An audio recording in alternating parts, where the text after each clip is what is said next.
I'd like to look at a second example of grouping in pairs. This one's a little bit more straightforward, and it's not going to have this messy thing at the end that we need another method for.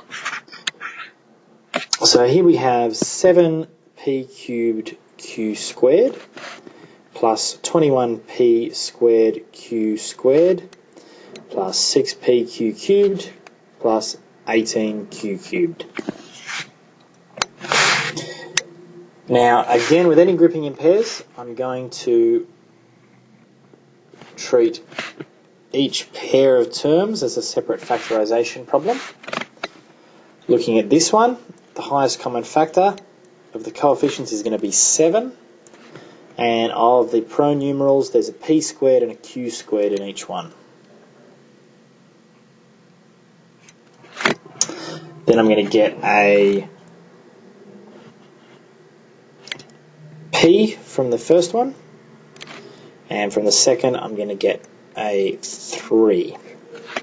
Alright, this second set of terms, there is going to be a common factor of 6q cubed, a p plus 3. And as with any grouping in pairs problem, the second brackets will always be the same because we'll rig the question so that that happens. So of these two terms, there's a p plus 3 in common. So I'm going to factorise that out the front, and I'm left with 7p squared q squared plus 6q cubed. Now, I've completed the grouping in pairs. However, some of you might have noticed that there's actually something that I forgot to do.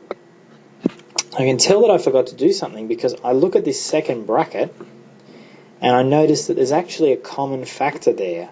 Both terms have at least a q squared in them. Okay, this one's got a q squared, that's got a q cubed. And if this happens, it means you didn't try to do a highest common factor first. And in fact, if you look at this first step, oh, I've lost the bottom of my line of working, but if you look at that first step, you'll notice there is a q squared in every term. Now, it's not the end of the world.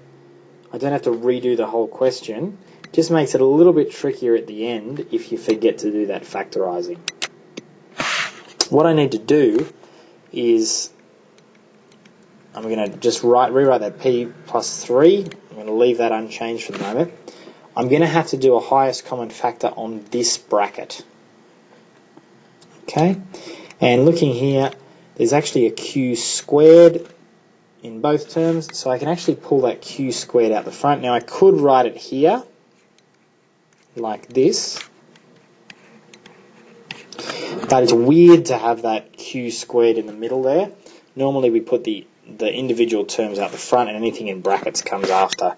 So it's actually better to write it as q squared out the front, p plus 3, and then the final bracket 7p squared plus 6q. And this is the best way to write our final answer. The q squared out the front, p plus 3, 7p squared plus 6q. And this is the furthest that we can go with factorisation. This cannot be factorised any further.